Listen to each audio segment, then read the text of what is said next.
misconception that 420 is a police code associated with marijuana enforcement is widespread. But in truth, the origins and cultural significance of 420 as it relates to cannabis culture has nothing to do with law enforcement codes. The true story of 420 begins in the early 1970s. It started with a group of high school students in San Rafael, California, known as the Waldos. This nickname originated because their typical hangout spot was a wall outside the school. The group included Steve Capper, Dave Reddix, Jeffrey Knoll, Larry Schwartz, and Mark Gravich.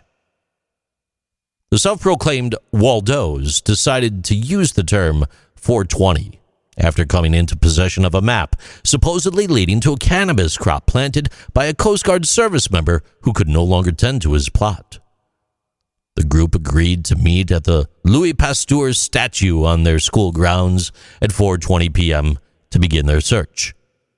They chose this specific time because extracurricular activities had usually ended by then, allowing them some free time to move around and do what they need to before heading home.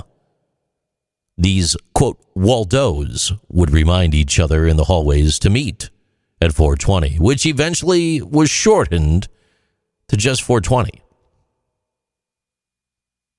It didn't seem long before, but neither here nor there. Although they never found the hidden crop, the term stuck as a code word for smoking marijuana. 420's transition from a high school code to a worldwide phenomenon is largely credited to the Grateful Dead and their circle of friends and followers.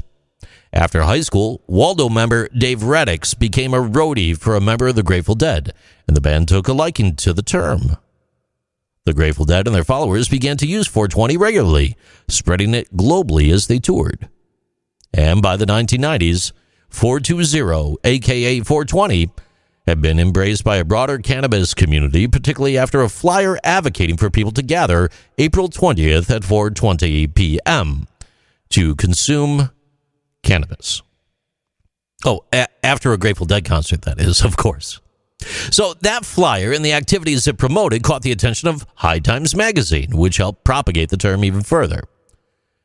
As for the notion that 420 is a police code, there's no records of any law enforcement agency using 420 as a code for marijuana.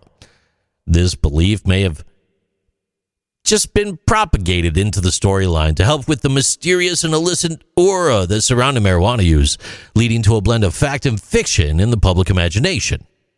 So, in closing, 420.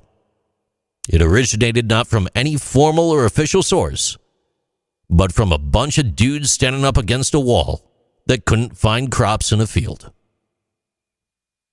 These are Interesting Things with JC.